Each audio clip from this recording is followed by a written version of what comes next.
सोरबा दुखिया मानसिनो जों माब्रै हेफाजाब मदद होनो हागोन एक्स-एन-डि-पि होननानै बुङोबानो दानि गोहो खुंथायाव थानाय बिथांमोना खारो मोनामो।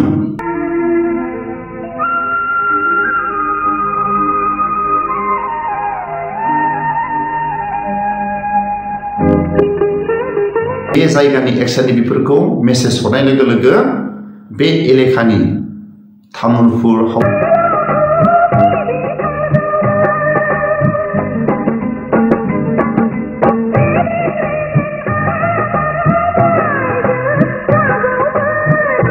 गुवाहाटीयाव थानाय एक्स-एन-डि-पिफ्रा बे जायगानि एक्स-एन-डि-पिफोरखौ मेसेज हरनाय लोगो लोगो बे एलेकानि तामुलपुर हावखि नामा बे एलेकानि एक्स-एन-डि-पिफ्रा हमनो मोनो। 14 बोसोरनि हिन्जावसाखौ लानानै खारग्रा क्लास 8आव फरायनाय बेबायदि दुथां मानसिखौ लानानै खारग्रा बुरखायनानै लानानै खारग्रा बेबायदिखौ माबायदि सासन होनांगौ गाव गावनि गामिनि रायजो राजाफ्रा गोख्रों सासन होनांगोन।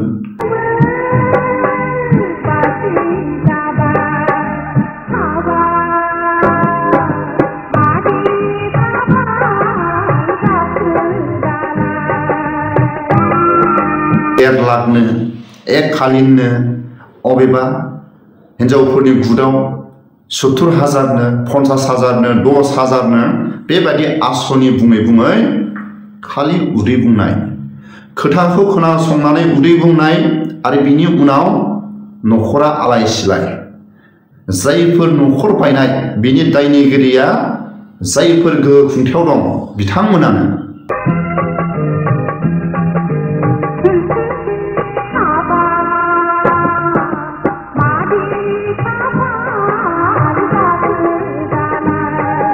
बर' हारिनि गेजेराव हागोन ना हाला दबथायनो बर' हारिनि गेजेराव दबथायनो सासन खालायनो हागोन ना हाला समाजारि गामियारि सासनफ्रा गोमालांबाय नामा? मैयानि समाव जोबोद आलाय सिलाय गुवाहाटीयाव फैनानै जाय लांखारग्रानि हिन्जाव आरो लांखार जाग्रानि बिमा 14 बोसोर सासे हिन्जावसाखौ क्लास 8आव फरायनाय बे हिन्जावसाखौ सानै गथ'नि बिफाया बुरखायनानै लांखारो। मालाबा समाव जिनाहारि खालायजानाय मालाबा समाव दानथार जानाय मालाबा समाव गुबुन हारिफोरजों फुस्लायनानै लांजानाय गिथावना जाथाय जेरैबायदि पुलिसनि हेफाजाब मदद मोननांगौ बर'फ्रा बेबायदि मोना। नाथाय बर'फ्रा सानस्लाबनो हाया मालाबा गोरोन्थि मावोबा उनथिं खानानै इनकाउन्टार बर'फोरखौ जिनाहारि खालायग्रा बर'फोरखौ आलाय सिलाय लामा सामायाव बुनानै हरनाय मालाबा समाव दानथारनानै हरग्रा मालाबा समाव फुस्लायनानै लांग्रा बिथांमोनखौ मालाबाबो इनकाउन्टार खालायनाय जों नुवाखै। बिथांमोनखौ मोखां होथेनानै रायजो राजाफोरनिफ्राय बासायनानै जोबथेसालियावसो दैथायहरो। नाथाय जों गले गले जोंनि बर' मानसिफोरखौ जिनाहारि जोंनि बर' मानसिफोरखौ लामा सामायाव दाननानै हरनाय बुनानै हरनाय मालाबा समाव गुबुन हारिफ्रा फुस्लायनानै लांखारनाय बेबायदिया बर' हारिनि गेजेराव बारानिफ्राय बारा जादों। सोर दबथायगोन? नाथाय आसा खालामदोंमोन प्रमद बर'नि गोहो खुंथायाव फैनाय लोगो लोगो बेफोरो गोमालांगोन। नाथाय बारानिफ्राय बारासो जादों। सानसे समाव बर' हारिखौ एदावनोबो गिदोंमोन लामा सामायाव माबा मोनसे बुनानै हरोबा जिनाहारि खालायना हरोबा बिथांमोननि माखासे स्ट्रं आफादफ्रा लोगो लोगो एक्सन लायो होननानै गिदोंमोन। दा दिनैनि समाव प्रमद बर'नि गोहो खुंथायाव थानाय प्रमद बर'नि दुर्बलताखौ नुनानै जादों नामा? मालाबा समाव जिनाहारि मालाबा समाव दानथार जानाय मालाबा समाव गुबुन हारिफोरजों फुस्लायनानै लांजानाय प्रमद बर'नि दुर्बलतानि थाखाय जादों नामा? आंनि गोसोनिफ्राय सोंलु।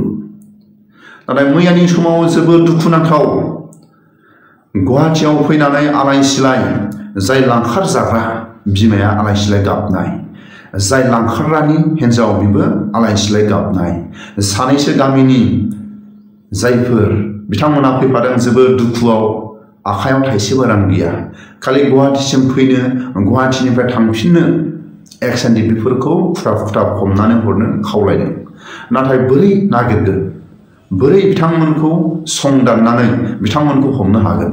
बिथांमोननि मबाइला अन बिथांमोननि मबाइला अफ जायाखै बिथांमोननि मबाइलाव फन बुयोबा जायनि लांखारग्रा बिथांनि हिन्जावा फन बुयोबा हमा आरो बै हिन्जावसानि न'खरा फन बुयोबा हमा नाथाय एक्स-एन-डि-पिफ्रा मोनसे राहा दिहुनबाय बिथांमोनखौ पुलिसनि हेफाजाब मदद लानानै लकेसन नायनायनि उनाव गुवाहाटीनि बायह्रायाव तामुलपुरनि सिङाव मोनसे गामियाव नांबाय बे गामिखौ आं बुंला बे गामियाव नांनायनि उनाव बिथांमोना गुवाहाटीनिफ्राय थाबै गोख्रैयै होसोलांनो थाखाय जेबो राहा गैया बासजों थांनानै बिथांमोनखौ नागिरहैनो गोनां जानानै फैबाय आरो गुवाहाटीयाव थानाय एक्स-एन-डि-पिफ्राबो गुवाहाटीनिफ्राय थांनानै तामुलपुरनि सिङाव गावसोरनो सोरनि हेफाजाब मदद मोनगोन नाथाय जों माखासे गारबोनाय समाव बरजं पार्टीजों जयेन्ट अपारेशनाव जेब्ला जोङो खामानि साक्सेस बे हिन्जाव लांलाय आरो खारलायनि अपारेशनावनो जों मोननै पार्टीजों जयेन्ट अपारेशनाव साक्सेसफुल जादोंमोन बिनि उनाव जों बिथांमोनखौ साहा पानि खरस जासिदों अब्ला बिथांमोना बुंबाय जोंनो नाङा जोंनो जाय गोख्रों जों खोनाबाय थायो जाय गोख्रों सरकारखौ सालायो खाथियाव थानाय बरजं दलनो बिथांमोना जोंनि खाथियाव फोरमायो जोङो साहा पानि बिथांमोननो जों जासिदोंमोन नाथाय बिथांमोना जोंनि आखाइनिफ्राय लायासै बिथांमोना आरएसनि मानसिफ्रानो बिथांमोननो बेबायदियाव खरस थांनायखिनिखौ होफिनो दा बर'नि गोहो खुंथायाव थानाय सोर होगोन बिनि थाखायनो जेरैबायदि एक्स-एन-डि-पिफ्रा एक्सन लानो सानो जेरैबायदि बिथांमोननि सायाव सासन होनो सानो बिथांमोनखौ नागिरनो थाखाय माखासे आवगायनो नागिरो नाथाय जायफोर बर'नि गोहो खुंथायाव थानाय बिथांमोना जेबो हेफाजाब मदद होआबा एक्स-एन-डि-पिफ्रा बोरै हेफाजाब मदद होनो हागोन नाथाय गुवाहाटीयाव थानाय एक्स-एन-डि-पिफ्रा बे जायगानि एक्स-एन-डि-पिफोरखौ मेसेज हरनाय लोगो लोगो बे एलेखानि तामुलपुर हावखुसि नामा बे एलेखानि एक्स-एन-डि-पिफ्रा हमनो मोनो 14 बोसोरनि हिन्जावसाखौ लानानै खारग्रा क्लास 8आव फरायनाय बेबायदि दुथां मानसिखौ लानानै खारग्रा बुरखायनानै लानानै खारग्रा बेबायदिखौ माबायदि सासन होनांगौ गावनि गामिनि रायजो राजाफ्रा गोख्रों सासन होनांगोन नङाबा बारानिफ्राय बारा जाबोगासिनो दं बुंनांगौ जेबो गैया नाथाय 14 बोसोरनि हिन्जावसाखौ क्लास 8आव फरायनाय हिन्जावसाखौ सानै गथ'नि बिफाया बुरखायनानै लानानै खारोबा जोंनि समाजनि गेजेराव मा जानो थांगासिनो दं गोख्रों जानांगोन समाजारि माखासे सासनफ्रा पुलिसखौ सरकारनि आयेनखौ नेनानै थायोबा जानाय नङा बुङो गोहो खुंथायाव थानाय जों ओरै मावदों नाथाय जेरैबायदि मावनांगौ बेबायदि नङा आसा खालामनानै माखासे मावनानै जाग्रा मानसिफोरखौ गोदाव सोराव खालायनाया सोर गिबियाव जों बुंनांगोन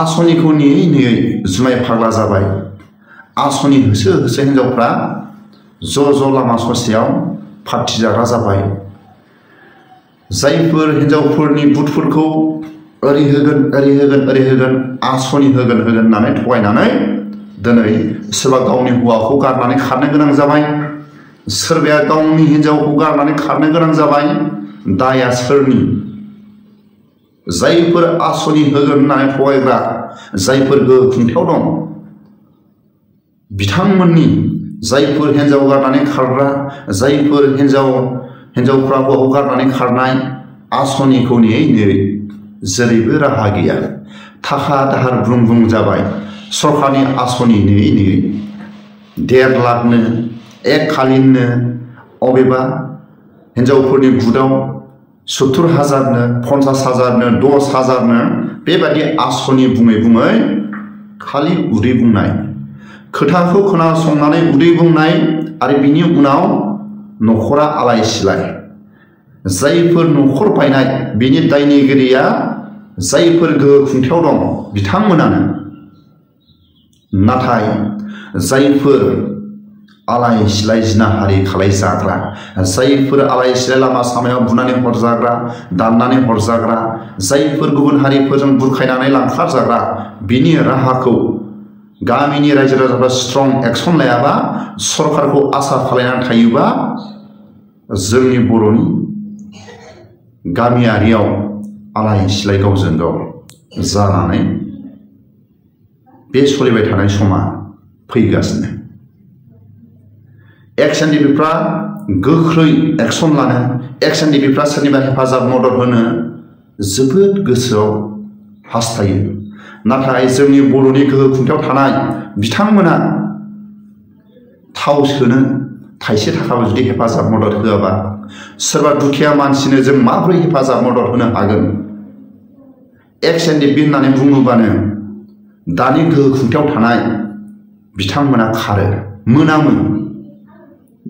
नाथाय बिटिआर एकर्डआव बा बिटिआर एकर्ड खालामनो थांनायाव एक्स एनडिपिफोर मोनब्रै मोनबा दल संगठनफ्रा एकर्ड खालायनायाव ज'। नाथाय बबेबा समाव सावरायनो थाङोबा आबसुआ आलादा, एक्स एनडिपिआ आलादा, गुबुन पार्टिया आलादा। मानो? एकर्ड खालायनो थांनायावबा ज', सावरायनो थाङोबा एक्स एनडिपिखौबो नाङा। एक्स एनडिपिफ्रा खोनागोन, एक्स एनडिपिफोरखौ लाङोबा दुगा जागोन। जोंनि बर'नि बबेबा पार्टिफ्रा आलादा आलादा, सोरबा हेमन्त शर्मा सारखौ, सोरबा दिल्लीयाव, गुवाहाटियाव, क'क्राझाराव आलादा आलादा सावरायनायासो मुखुब। मानो? एकर्ड खालायनो थांनायाव ज' खालायहैदोंबा सावरायनो थांनायावबो सोरबा प्रमद बर'जों सावरायनो थांबाबो, गुवाहाटियाव सावरायनो थांबाबो, दिल्लीयाव सावरायनो थांबाबो एक्स एनडिपिखौ लाङा रायजो राजाफोरखौ लां, एक्स एनडिपिखौ लाङा गुबुन गुबुन बर'नि दल संगठनफोरखौ लांफा। रोखा जा, आन्दोआव थानानै दा सावराय।